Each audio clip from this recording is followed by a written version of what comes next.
Oil prices could stay lower for longer, delivering a fresh blow to hard-hit energy exploration and production companies. And now big voices in the oil industry and Congress are calling on the U.S. to open the oil industry to exports.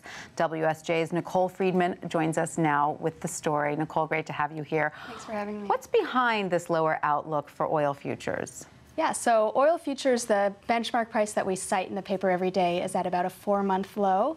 But when you look out, futures for 2016, 2017, later years are much lower than 4-month low. They're at about a 6-year or more low. And so that makes it really difficult for companies that need to use those later dated prices to kind of lock in their future planning, that they can't spend money now for oil that might be delivered in 2016 and 2017 if they can't rely on having profitable prices in the future. So their spending is really constrained right now. Is this, though, good for the consumer? We always hear lower oil prices, good for the consumer. Yeah, absolutely.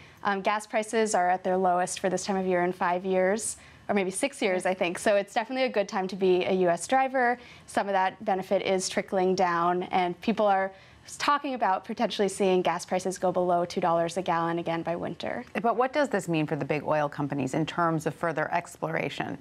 Yeah, so it's very difficult for the companies. They've already cut back hugely on their capital spending, but they might be further constrained as the year goes forward.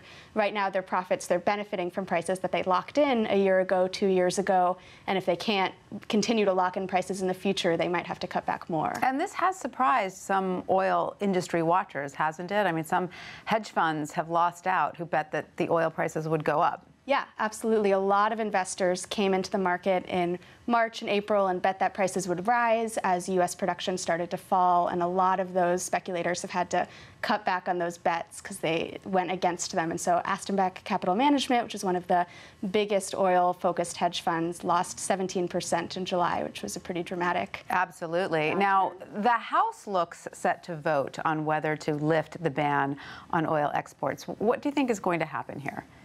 Yeah, it's hard to say exactly what Congress will ever do, but this is definitely the mark of a sea change in energy politics, that the export ban was put in place in the 1970s due to the Arab oil embargo, and there was a fear that U.S. oil production would just continue to decline indefinitely, and then the U.S. would be more dependent on foreign oil from the Middle East, other potentially volatile countries, and so there was a sense that the U.S. needed to keep all of its oil at home to be as self-sufficient as possible. And now with U.S. production having risen so much in the last 5 years, there's a sense that we no longer need to be so afraid. And there's the idea that opening the U.S. oil industry up to exports could benefit these companies. And if we do open up to exports, how is that likely to immediately impact the economy? Yeah, there's a lot of debate about that. Some people worry that gas prices could go up, but most of the experts that have looked at this say that it could actually lower U.S. gas prices, because right now there's kind of a global glut of oil. There's too much oil, especially in the Atlantic basin, and so if the U.S. were to export its own oil, that would kind of add to the oversupply and could lower global oil prices, which would then trickle back to the U.S. driver. Absolutely. All right, Nicole Friedman, thank you for that. We'll wait and see what the House does in September. Thanks for having me.